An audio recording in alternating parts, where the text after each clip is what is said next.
Anytime you see a translation that uses the word homosexual, it is the agenda of the translation committee for the reason it's in there, because it's not in the Bible. It didn't exist. How could it be?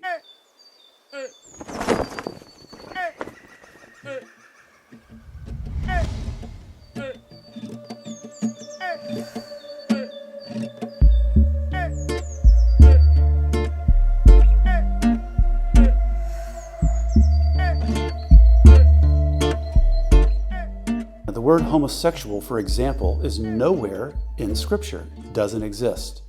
Anytime you see a translation that uses the word homosexual, it is the agenda of the translation committee for the reason it's in there, because it's not in the Bible. It didn't exist. How could it be? The word didn't exist until the mid-1800s in German, and then in English, 1890s. And it was because psychologists and others were observing human behavior. And they were able to, over time, understand that there is an involuntary disposition, just like my heterosexuality is an involuntary disposition. The same is true for our homosexual friends, for our LGBTQ friends, that these are not things that are chosen. These are not things that are really any different than the development of my own understanding of my heterosexuality. The word homosexual, for example, is injected into 1 Corinthians 6. Doesn't exist. There are two very disputed words that exist.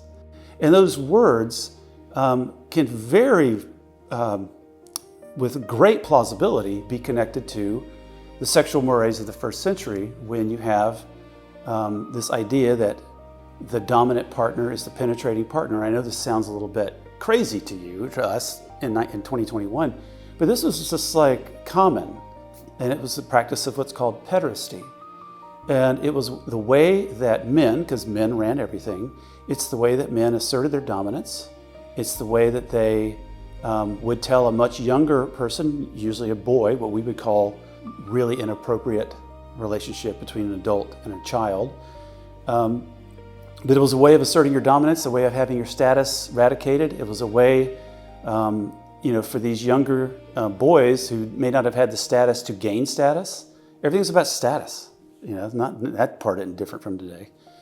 But that's just one example of the many ways that these passages, and again, there's 5 or 6 of them, are used to stigmatize and hurt LGBTQ folks who are simply asking the question, I just want an equal status partnership like you have. So when we talk about inspiration, we don't think the Bible was mechanically inspired. It's organic, which means that the culture and times and conditions of the place are reflected in the writings. Doesn't make them less inspired. It's just organic inspiration versus this mechanical idea. And so the writers of Scripture had a kind of a Bronze Age understanding of sexuality. So once I began to see that I'm not getting a lot of pastoral help with the question I'm asking when I read Scripture, I have to dive into other parts of Scripture to help me give a loving and compassionate answer to my LGBT friends. And that gets us into Jesus' summation of what God asks of us, to love God and love neighbor. That gets us into Jesus' practice of always welcoming the outsider. Well, LGBTQ people are the outsiders.